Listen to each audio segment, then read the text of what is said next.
The Battle of Vercellae, or Battle of the Udine Plain, in 101 BC was the Roman victory of Consul Gaius Marius over the invading Germanic tribe of the Cimbri near the settlement of Vercellae in Cisalpine, Gaul. Much credit for this victory has been given to the actions of Proconsul Quintus Lutatius Catulus's legate, Lucius Cornelius Sulla, who led the Roman and allied Italian cavalry. The Cimbri were virtually wiped out, with the Romans claiming to have killed 140,000 and captured 60,000, including large numbers of women and children. Some of the surviving captives are reported to have been among the rebelling slaves in the Third Servile War. Location. Traditionally, most historians locate the settlement of the battle in or near the modern Vercellae, Piedmont, in northern Italy. Some historians think that Vercellae is not a proper name and may refer to any mining area at the confluence of two rivers.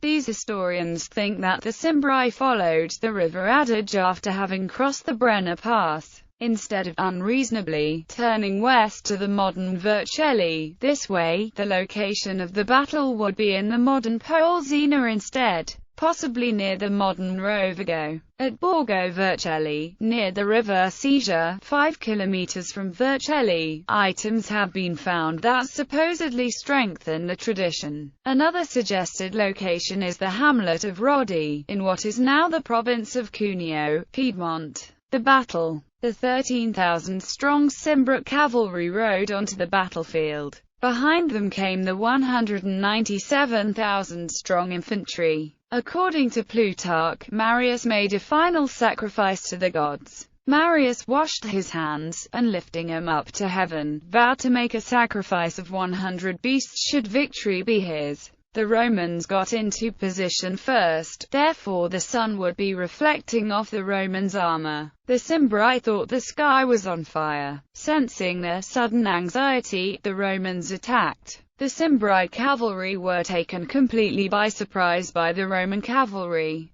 The Cimbri were forced back. The Roman legionaries then engaged the Cimbri infantry. The Cimbri were very unnerved by this. Plutarch writes that the Romans now were able to slaughter the enemy with ease. Boiarix and his noblemen made a last stand in which they were all killed. The Romans had won a complete and stunning victory. Aftermath. The victory of Vercellae, following close on the heels of Marius' destruction of the Teutones at the Battle of Aquis Xdi the previous year, put an end to Germanic plans to invade Rome. The Cimbri were virtually wiped out, with the Romans claiming to have killed 140,000 and captured 60,000, including large numbers of women and children. Children of the surviving captives may have been among the rebelling gladiators in the Third Servile War. Politically, this battle had great implications for Rome as well. It marks a continuation in the rivalry between Marius and Sulla, which would eventually lead to the first of Rome's great civil wars. As a reward for their gallant service, Marius granted Roman citizenship to his Italian allied soldiers, without consulting or asking permission from the Senate first. When some senators questioned this action, he would claim that in the heat of battle he could not distinguish the voice of Roman from ally from the voice of the law. Henceforth all Italian legions would be Roman legions.